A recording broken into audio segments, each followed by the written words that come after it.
warahmatullahi wabarakatuh. Alhamdulillah, alhamdulillahilladzi ja'ala Ramadhana shahran siyamil mu'minin. Asyhadu an la ilaha illallah wa asyhadu anna Muhammadan 'abduhu wa rasuluh. Allahumma shalli 'ala sayyidina Muhammad wa 'ala ali sayyidina Muhammad kama shallaita 'ala sayyidina Ibrahim wa 'ala ali sayyidina Ibrahim fil 'alamin innaka Hamidum Majid. Fa ya 'ibadallah, أوصيكم وإياي بتقوى الله فقد فاز فوزا عظيما. وقال الله تعالى: أعوذ بالله من الشيطان الرجيم، بسم الله الرحمن الرحيم. يا أيها الذين آمنوا كتب عليكم الصيام كما كتب على الذين من قبلكم لعلكم تتقون. وقال النبي الكريم محمد صلى الله عليه وسلم: إذا جاء رمضان فتحت أبواب الجنة وخلقت أبواب النار وصفدت الشياطين أو كما قال.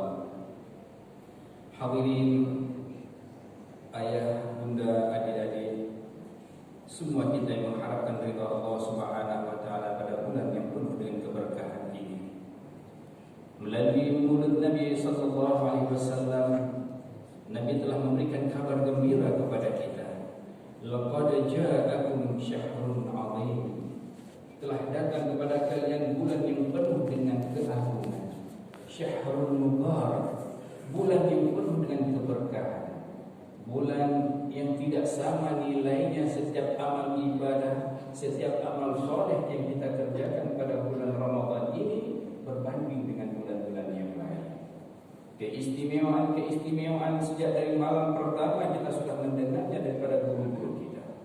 Bahkan kalau kita melihat dari segi wajah, hanya seorang anak kita saja yang mungkin baru mendapati Ramadan ini, mungkin boleh jadi Ramadan yang kedua atau yang ketiga. Dari segi umur 6 atau 7 tahun ya. Namun kalau kita semua, kalau kita menyadari tentang diri kita, mungkin Ramadan ini adalah merupakan Ramadan yang ke-10, ada yang ke-20, ada yang lebih daripada itu. Ramadan bukan perkara baru bagi kita, akan tetapi menjadi pertanyaan besar terhadap diri kita masing-masing. Apakah selama ini Ramadan ke Ramadan berikutnya, apakah adanya peningkatan?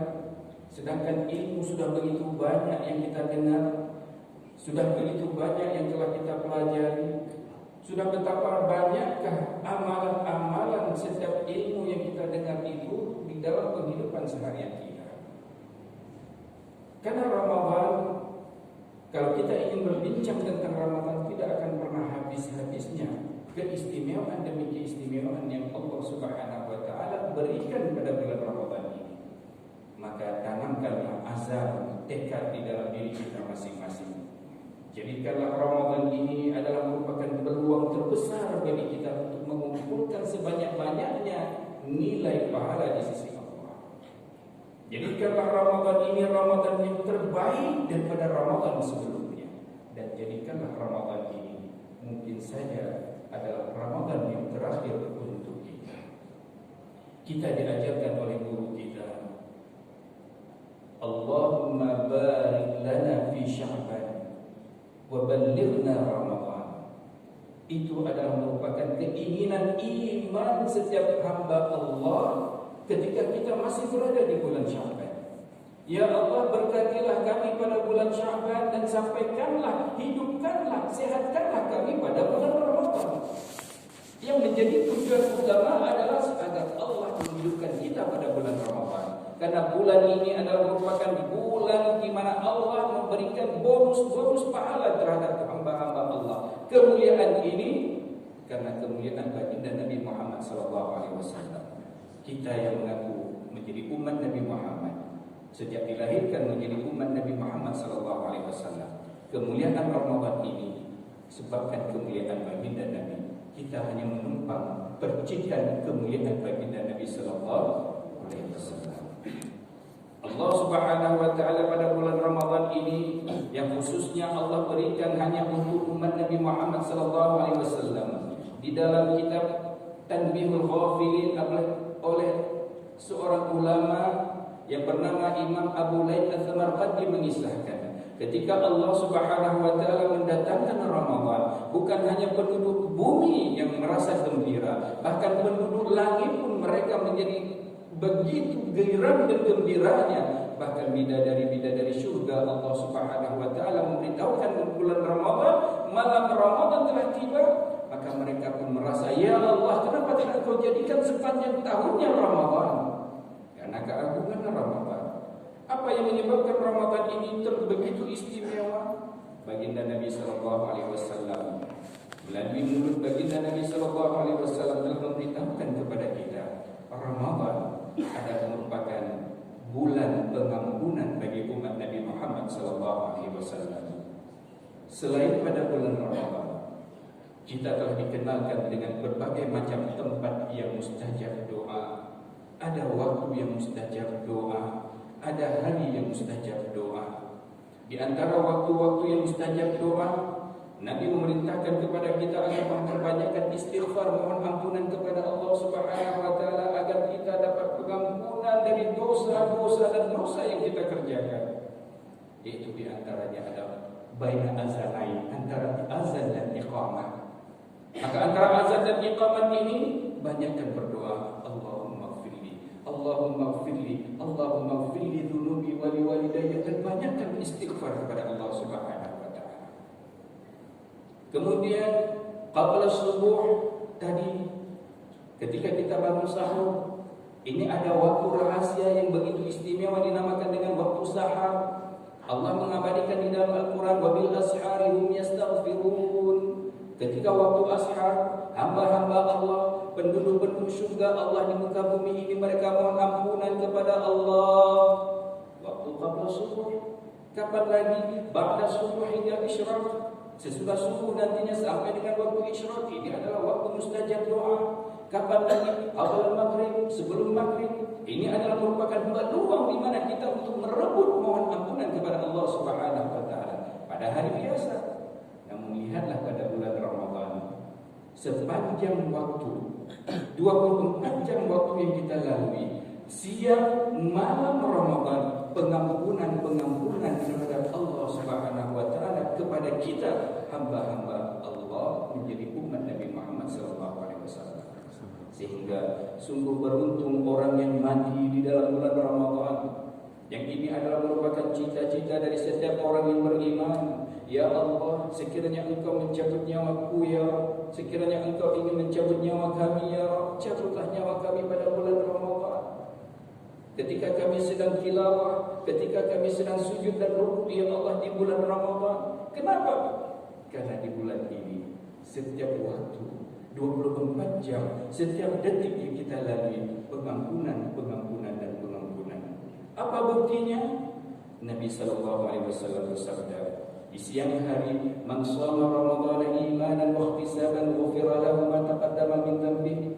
Barang siapa yang berpuasa di bulan Ramadan, bukankah kita berpuasa itu sejak dari azan subuh terbitnya fajar sampai dengan tenggelamnya matahari, sepanjang siang.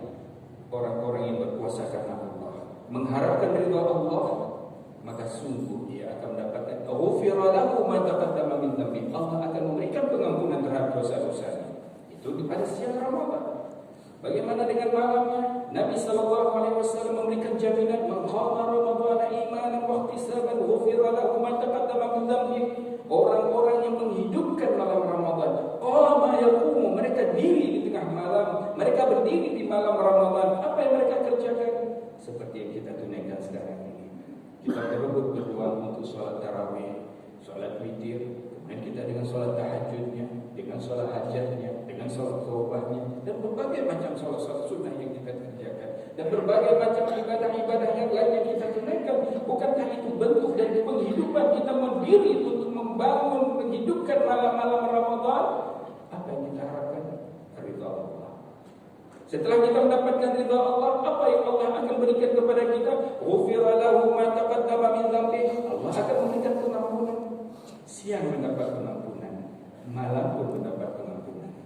Ramadan, kemuliaan yang Allah berikan terhadap kita umat Nabi Muhammad SAW di bulan Ramadan.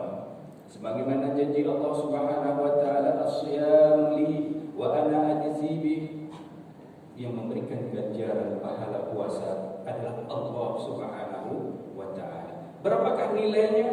Hanya Allah yang tahu.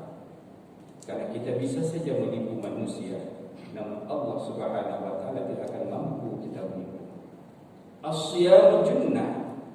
Puasa itu adalah perisai. Apa maknanya perisai? Boleh kita menjadi perisai dengan ibadah puasa ini. Di bulan Ramadan ini Allah Subhanahu wa taala akan membentengi kita dari segala perbuatan-perbuatan yang akan mencorengkan nilai-nilai pahala kepada Allah Subhanahu wa taala, sehingga Allah memudahkan untuk kita beribadah. Akal kita adalah merupakan kelebihan nikmat yang Allah berikan terhadap makhluknya, yang sehingga kita menjadi istimewa berbanding dengan makhluk yang lain. Akal. Namun lihatlah, akal binasa disebabkan dengan nafsu. Ketika kita membaca, tidak sedikit daripada kehancuran suatu negara, kehancuran suatu kerajaan, suatu organisasi, apapun namanya, hanya disebabkan dengan nafsu. Agama yang kita rasakan bahwa kita sudah beragama adalah merupakan salah satu nikmat yang terbesar yang Allah tanamkan di dalam hati setiap hamba-hambanya. Namun agama bisa binasa disebabkan dengan dunia, dengan harta. Tidak sedikit daripada kita manusia, tidak sedikit dari hamba-hamba Allah yang mereka sanggup menggadai agamanya demi untuk dunia. Tidak sedikit dari hamba-hamba Allah yang mereka sanggup menggadai agamanya demi untuk kenikmatan yang sementara. Bahkan sekarang ini di depan mata kita melihat, hanya dengan untuk mencari rupiah kita sanggup menghina agama, mencaci maki agama. Na'udzubillah tsumma na'udzubillah. Agama binasa disebabkan dunia. Amal soleh yang selama ini sepanjang hidup kita merasa bahwa kita telah melakukan ibadah-ibadah, kita telah salat, puasa, juga kita dengan tilawah, kita haji, umrah, santuni anak yatim. Namun perkara itu akan ludes begitu saja, akan hancur begitu saja di sisi Allah, disebabkan dengan penyakit hati, hasad, dengki, dendam, takabur, riya, akan membinasakan amal soleh. Namun lihatlah, dengan Ramadan, as-siyam junnah. Nabi SAW memberikan jaminan orang-orang yang apabila puasanya benar dan betul, maka puasa akan menjadi junnah, perisai. Kita akan melatih diri kita untuk mengawal nafsu. Kita punya uang, kita sanggup beli makan dan minum, tapi karena perintah Allah, tidak. Aku tidak akan makan dan minum pada siang hari. Padahal uang hasil kita yang cari, kita yang berusaha. Namun karena mengingat ini adalah perintah Allah, kita mampu mengawal nafsu kita. Ketika semua perkara-perkara yang akan mendorong kita untuk berbuat maksiat, tidak, karena aku beriman kepada Allah. Inilah bulan di mana Allah memberikan kemudahan untuk kita beribadah. Bukankah Nabi SAW juga telah memberitakan kepada kita, idza jaa Ramadan futihat abwaabul jannah. Ketika Ramadan tiba, maka Allah Subhanahu wa taala akan membukakan pintu surga dengan seluas-luasnya. Wa khuliqat abwaabun nar, dan Allah juga akan menutup rapat-rapat pintu nerakanya. Wa sufidatis syayatin, dan syaitan Allah belenggu. Untuk apa? Agar umat Nabi Muhammad mudah beribadah, mudah mendapatkan pahala-pahala dan pahala pada bulan Ramadan ini. Maka ketika Allah sudah memberikan peluang ini, jangan pernah kita coba untuk menutup pintu surga itu. Jangan pernah kita membuka pintu neraka yang Allah telah tutup. Jangan pernah membuka belenggu syaitan yang telah Allah belenggu. Kadang-kadang tanpa kita sadari. Seingat saya dulu masa saya kecil-kecil, saya sebelum tumbuh jenggot ini kecil-kecil dulu, ada istilah kalau yang ada safari subuh itu memang pada bulan Ramadan saja. Gitu saya. Dulu-dulu mau kemana? Safari subuh. Safari subuh itu hanya pada bulan Ramadan. Apa yang kita buat? dari masjid ke Ulele, dari masjid ke Matai, dari masjid ke Gungawi itu Pak ya. Kadang-kadang ke Ulele kalau kita pergi mandi, nauzubillah, bercampur laki perempuan. Ada itu masjid awal subuh di bulan Ramadan. Nauzubillah. Mengapa safari subuh yang ada cuma ada pada bulan Ramadan? Namun alhamdulillah sekarang ini safari subuh sudah berubah menjadi jamaah salat subuh. Alhamdulillah. Sekarang ini mungkin di sini alhamdulillah tidak. Di tempat-tempat lain anak-anak kita yang sudah mempunyai gadget-gadget yang begitu canggih, kalau di siang hari apa yang sedang mereka kerjakan? Melalaikan puasa. Dengan apa mereka lalaikan puasa? Dengan game, dengan permainan-permainan yang ada di gadgetnya. Itu anak-anak. Di atas anak-anak sedikit, mereka lalaikan puasa. Dengan apa? Dengan game juga, tapi sudah melibatkan judi. Mengapa harus kita buka pintu neraka sedangkan Allah sedang menutupnya agar kita mudah beribadah? Namun itulah yang namanya syaitan. Apapun bentuknya, dia tidak akan pernah memberikan peluang kepada umat Nabi Muhammad, kepada umat manusia cucu Adam agar mereka mempunyai nilai pahala di sisi Allah. Kalau kita sudah beribadah, dia ingin hancurkan nilai ibadah kita. Kalau kita belum ibadah, itu yang mereka sukai. Dan apabila kita benci kepada ibadah, itulah yang harapan mereka. Maka terkadang ada di antara golongan kita, mereka rajin berpuasa, namun mereka tinggalkan ibadah sholat. Padahal di dalam hukum agama, di dalam ilmu fiqih sendiri, man taraka shalah muta'ammidan faqad kafara. Barang siapa yang mereka meninggalkan sholat dengan sengaja, maka sungguh telah kafir kepada Allah. Kalau tinggal sholat, kufur, kafir hukumnya. Namun kalau kita meninggalkan puasa dengan sengaja, ini masih nilainya fasik di sisi Allah. Begitu beratnya hukum sholat. Begitu hukumnya Allah menghukumkan orang yang meninggalkan ibadah sholat itu menjadi kafir kepada Allah. Namun kadang-kadang di antara manusia ramai yang suka berpuasa, namun mereka tidak peduli dengan sembahyangnya. Na'udzubillah tsumma na'udzubillah. Ramadan.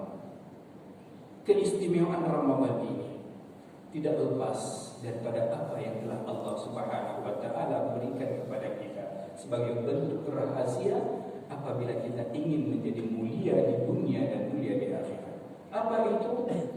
Allah Subhanahu wa taala berfirman, "Syahrul Ramadan alladzi unzila fihi al-Qur'an hudan lin-nasi wa bayyinatin minal huda wal furqan."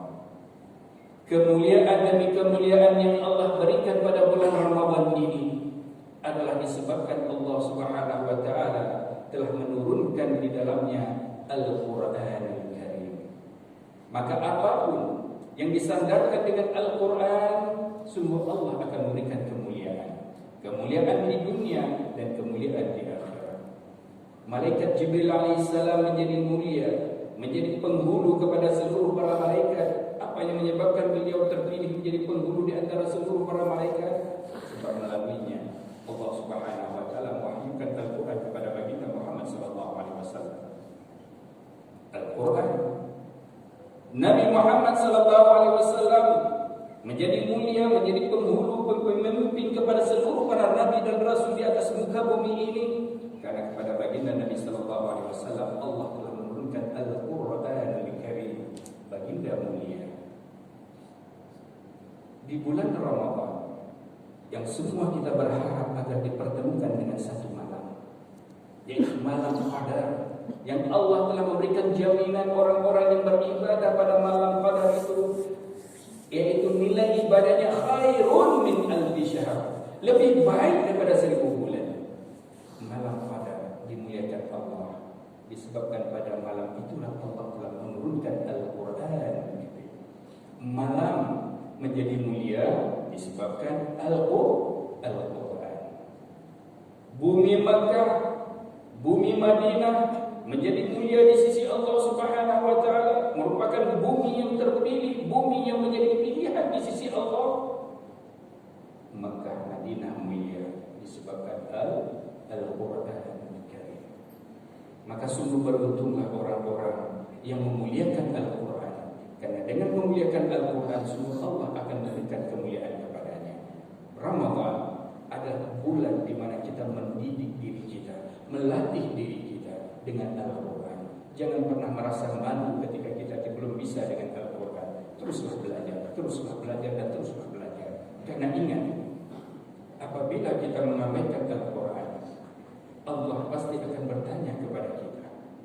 Bukankah kita mungkin pernah mendengar ketika kita akan dihantarkan ke dalam kubur, kita akan dipertanyakan, wa ma imamuka? Siapakah imam engkau? Siapakah yang engkau ikuti? Apakah petunjukmu? Bukankah itu yang akan ditanyakan? Maka jawablah biqauli fasih, jawablah dengan perkataan yang fasih. Al-Qur'an imami, Al-Qur'an itu adalah imamku, Al-Qur'an itu adalah petunjukku, Al-Qur'an itu adalah referensiku. Bagaimana akan menjadi petunjuk sedangkan kita tidak pernah membukanya? Maka Al-Quran nantinya akan menjadi pertanggungjawaban kepada setiap hamba Allah yang mengaku menjadi umat Nabi Muhammad SAW. Maka di bulan Ramadan ini, marilah kita belajar Al-Quran. Belajarlah, terus belajar, jangan pernah merasa malu. Karena dengan Al-Quran inilah yang nantinya semua kita akan mengharapkan mendapatkan bantuan syafaat. Sebagaimana Nabi SAW telah berpesan, Iqra'ul Quran fa innahu ya'ti yawmal qiyamah syafi'an li ashabi. Bacalah kalian Al-Quran, karena sesungguhnya Al-Quran inilah yang akan memberikan bantuan, memberikan pertolongan, akan mendatangkan syafaat kepada siapa? Li ashabi, orang yang rajin bersahabat, berinteraksi dengan Al-Quran. Maka ayah dan bunda yang dimuliakan Allah, kalau kita ingin berbicara tentang Ramadan, berbicara tentang keistimewaan Ramadan, terlalu banyak. Dari malam pertama, sekarang sudah subuh yang kelima, tidak akan pernah habis. Sampai dengan subuh yang ke-30, tidak akan pernah habis. Maka yang penting bagi diri kita, apa motivasi kita? Ramadan ini, kalau kita umpamakan dengan dunia kita, adalah bulan di mana kita memetik hasil dari setiap nilai ibadah. Karena Allah akan terus memberikan bonus pahala-pahala. Kalau kiranya kita menjadi petani, maka bulan Ramadan ini adalah bulan kita memanen hasil tanaman kita. Maka jangan pernah kita sisakan sedikit peluang yang Allah berikan. Katakan kita ada 1 hektar, jangan pernah kita sisakan walau hanya dengan 100 meter, 10 meter tanaman kita yang kita tidak petik hasilnya. Petiklah seluruhnya sampai pada akhir Ramadan. Karena mungkin saja Ramadan ini adalah merupakan Ramadan yang terakhir bagi kita. Maka peluang di ini jangan pernah akan ada untuk kita berebutnya pada tahun hadapan. Karena itulah Ramadan ini jadikan Ramadan yang terakhir, Ramadan yang terbaik daripada Ramadan tahun yang lalu. Dan jadikanlah azam kepada kita agar kita